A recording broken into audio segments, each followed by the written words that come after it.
नमस्कार, श्री स्वामी समर्थ. मी तुमचं सर्वांचे प्रीती होम लाईफमध्ये सर्वांचं मनापासून स्वागत करते. तर आज आहे गुरुवार, मार्गशीर्ष महिन्यातला पहिला गुरुवार.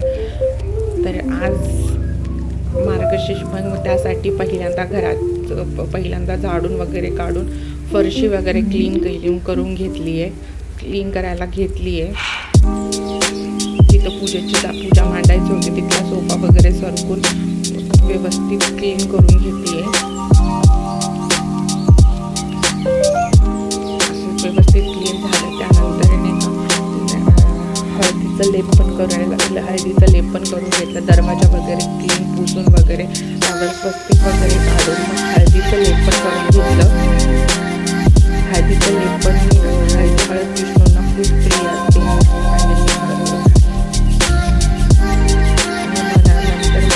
वगैरे काढायला आमच्या इथे जरा रांगोळीचा प्रॉब्लेम. बाहेर असं जास्त मोठी रांगोळी काढू शकत नाही. जास्त मोठी रांगोळी काढली की एखाद्या पाय वगैरे काढून रांगोळी पुसून जाते. त्यामुळं छोटी बॉर्डरची रांगोळी काढली. छोटी रेड कलर आणि त्याच्यावर व्हाईट कलरची रांगोळी दिसतात. रेड आणि येलो कलरचं कॉम्बिनेशन पण खूप छान दिसतं.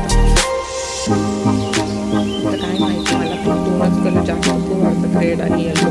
लाल आणि पिवळा कलर खूप आवडतात.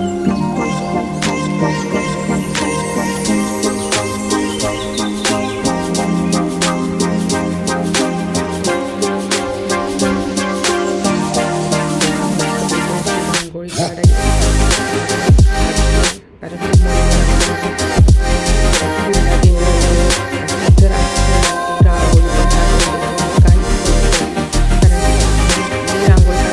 की तिला पण रांगोळी काढायची असते.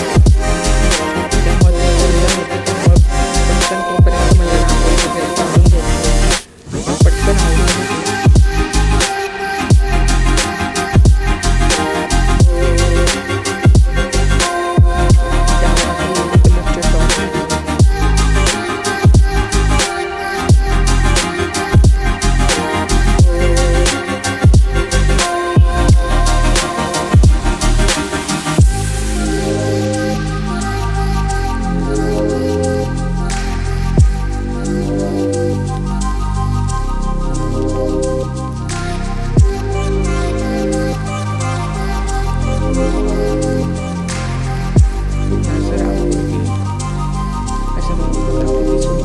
रेड कलरच्या बाजूने दोन्ही साईडला 2 लक्ष्मीचे पावलं काढली. हळदीचं लेपन आणि रांगोळी येलो, पिवळ्या आणि लाल कलरचं कॉम्बिनेशन खूप मस्त वाटतं. त्यानंतर मग संपूर्ण देवघराची साफसफाई करायला घेतली. देवघराची मार्बलचं देवघर व्हाईट कलरचं असलं ना, त्याला खूप हे करावं लागतं, स्वच्छ करावं लागतं. कारण की 8 दिवसातनं एकदा तरी पूर्ण असं साफ करायला लागतं. तसं पण प्रत्येक गुरुवारी मी करतेच. देव सगळे वगैरे घासून स्वच्छ करते. मग आता नंतर आपल्या मार्गशीर्ष गुरुवारची पूजा करायला घेतली. तर मार्गशीर्ष गुरुवारची पूजा कुठली पण पूजा असताना पहिल्यांदा स्वस्तिक खाली काढायचं. स्वस्तिक असं मांगल्याचं प्रतीक आहे.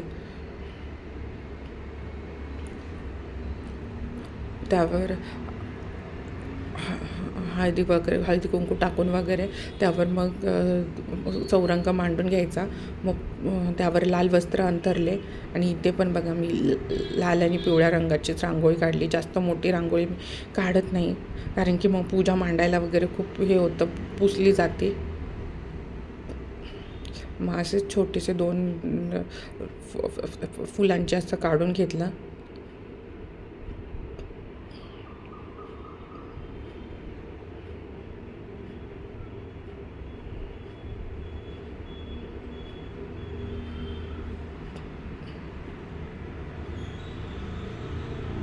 अशा प्रकारे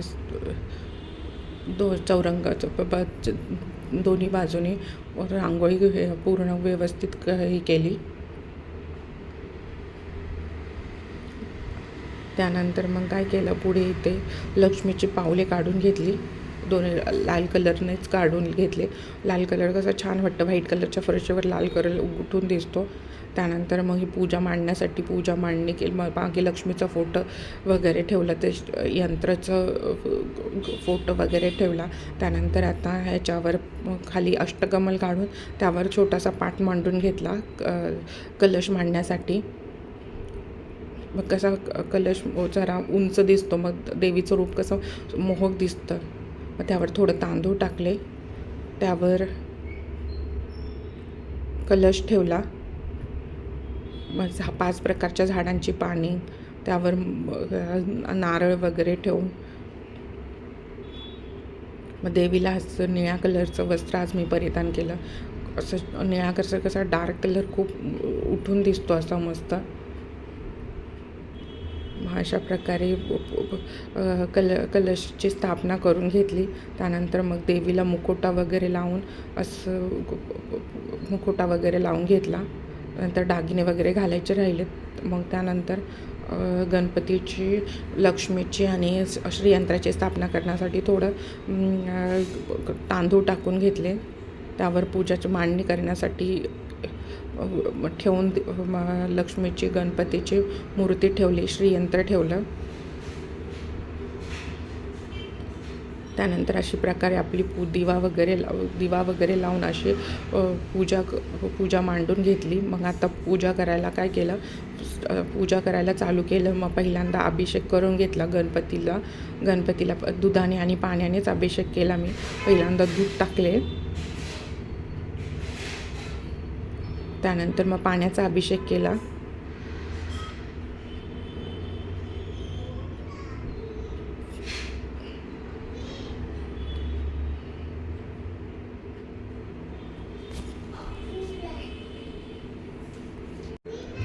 मग असं अभिषेक वगैरे करून घेतला. मग गणपतीची मूर्ती तांदळावर ठेवली. मग त्याला हळदी कुंकू लावले. मग फूल वगैरे अर्पण करून घेतलं. काय झालं, ते अभिषेकचं पाणी टाकण्यासाठी ना मी भांडंच विसरली. मग मनूला सांगितलं भांडं आणून दे. तोपर्यंत एक खाली वाटी वगैरे, ते मग तिने वाटी वगैरे आणून दिली. तिला वाटलं मम्मी काय सांगते म्हणून परत तशीच आली ना वाटी घेता. तिला नीट ऐकलंच नाही. ती वाटी घेऊन आली.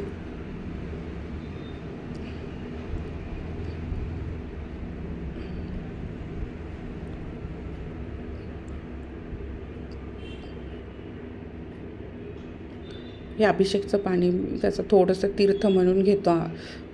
घरामध्ये सगळ्यांना तीर्थ म्हणून देते.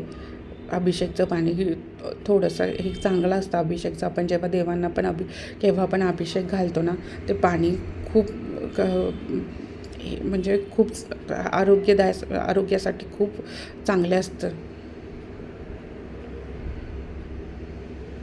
किंवा कोण आजारी व्यक्ती वगैरे असेल ना घरामध्ये, त्यांना हे तीर्थाचं पाणी नेहमी द्यावं.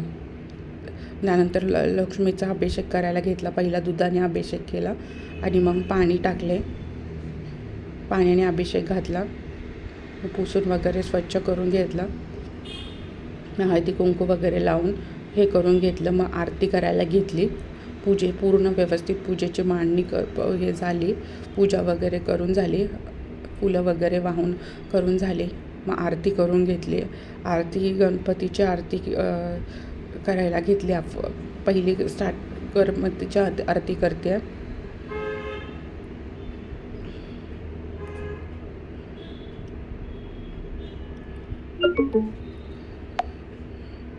तेव्हा मनू पण आली आरती करण्यासाठी.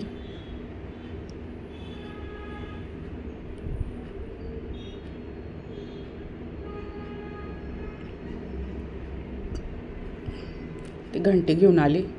घंटी मी विसरली होती. ती घंटी घेऊन आली कारण तिला खूप आवडते आरती करायला.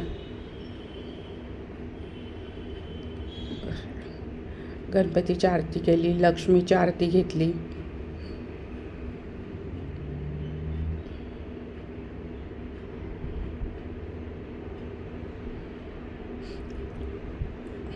गाणी लोटांगण वगैरे घालून आरती पूर्ण झाली आपली.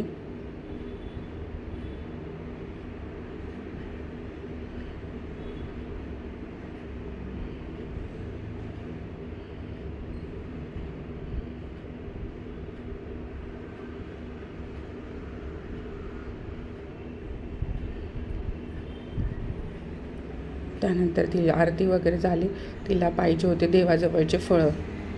तिला पाहिजे होतं पोमोग्रॅनेट. तिला तिथलेच पाहिजे होतं, घरामधलं नको होतं तिला. तिला देवाजवळचंच पाहिजे होतं. अशा प्रकारे देवीचं मोहक रूप तयार झालं. त्यानंतर संध्याकाळी नैवेद्याची तयारी करायला घेतली. नैवेद्यामध्ये मी काही चपाती, भात, पनीरची पनीर, मटार पनीर आणि तांदळाची खीर कशी देवीला प्रिय असते खीर, म्हणून खिरीचा नैवेद्य वगैरे करून घेतला. त्यानंतर असे स्वामींचा आणि महालक्ष्मी देवीचा नैवेद्य तयार करून नैवेद्य दाखवला. त्यानंतर रात्री सगळ्यांचं जेवण होऊन भांडी वगैरे क्लीन करून असं किचन क्लीन करून ठेवले. अशा प्रकारे आपलं